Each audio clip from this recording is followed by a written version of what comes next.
Open your fridge right now. A can of soda, some yogurt, leftover pizza, and maybe some fruit flown in from the other side of the planet. But to your ancestors, none of this is food. So what did they actually eat? The answer would horrify most people alive today. Scientists have found proof in caves around the world. Proof that changes everything we thought we knew about our own species. But to understand it, we have to go back to the beginning, roughly 3 million years ago. Your earliest ancestors were not hunters. They were scavengers. When a lion killed an antelope on the African savanna, it ate the best parts first. The muscle, the liver, the heart. Then the hyenas came in for the rest, and they crunched through the ribs, the skin, and the smaller bones. By the time our ancestors got there, what was left was scraps, thick leg bones, bones too thick even for hyena jaws to break. And this is what our ancestors ate. Their signature meal was bone marrow. Early humans would creep up to a stripped carcass, grab the thickest leg bones, and smash them open with stone flakes called Oldowan tools. Inside was marrow, gray, slick, dripping fat. They scooped it out with their fingers and ate it raw. For our ancestors, this was a feast. No other animal could get at it. The marrow was sealed inside thick thigh bones,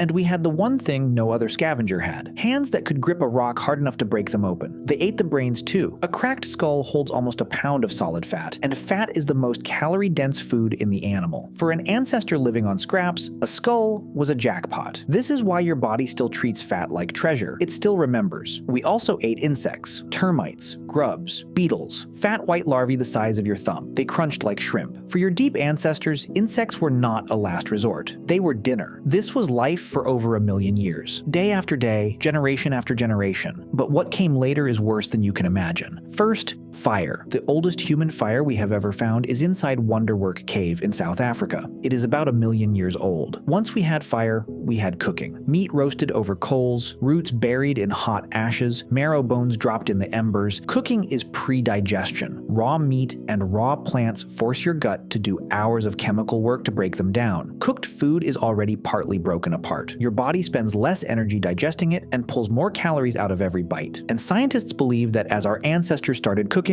their guts shrank. That freed up huge amounts of energy, and it all went to one place: the brain. It is only 2% of your body weight but uses 20% of your body's calories. You cannot run that machine on raw leaves and termites. You need cooked, fat-rich food. Cooking gave us our brains, and our brains gave us everything else. That's when the menu exploded. By 300,000 years ago, your ancestors looked much like you do today, and they were eating almost everything they could catch, dig up, or reach: mammoth, bison, wild horse, and reindeer on the plains, fish and shellfish from the rivers and coasts, roots, wild grains, berries, nuts, and mushrooms from the land itself, eggs stolen from nests, and honey.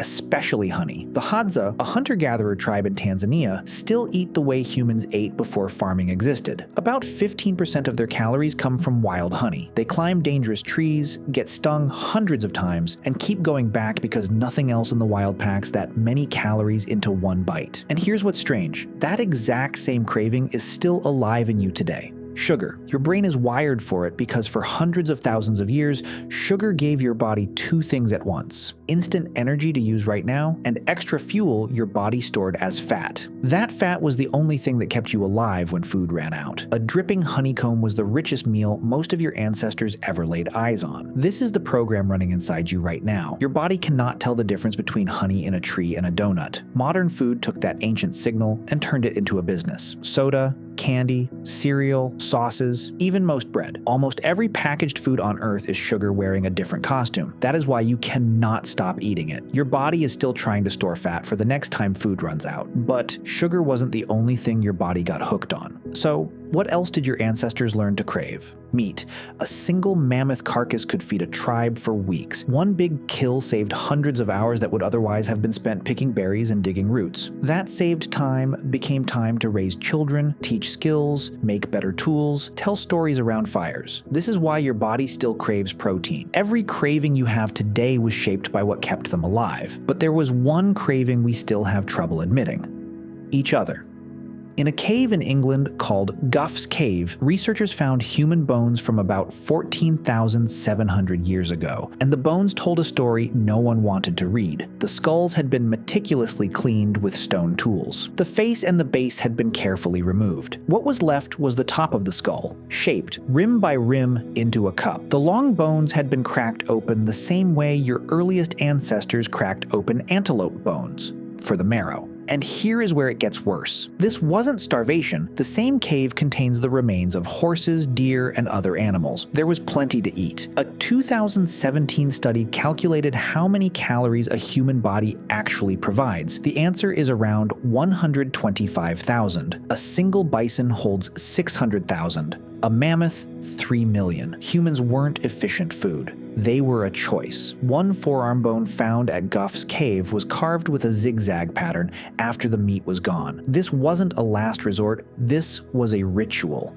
And Gough's Cave isn't the only site. Similar remains have been found across Europe at sites in Germany, France, Spain, and Croatia. For hundreds of thousands of years, in different parts of the world, humans were doing this to each other, not always to survive, because somewhere in our history, we decided it meant something. And it gets stranger. Your ancestors didn't just eat fresh meat, they ate rotten meat. When a hunter killed an animal, they couldn't eat the whole thing at once. So they buried it, stashed it in caves, hid it in cold streams, for days, for weeks, sometimes months. By the time they came back, the meat was crawling with maggots and reeked of decay. They ate it anyway. Some researchers think they even preferred it that way. Rotting meat has already been partly broken down by bacteria, easier to chew, easier to absorb. The bacteria even produce B vitamins your body needs. Your body still remembers this. Every fermented food you love is controlled rot.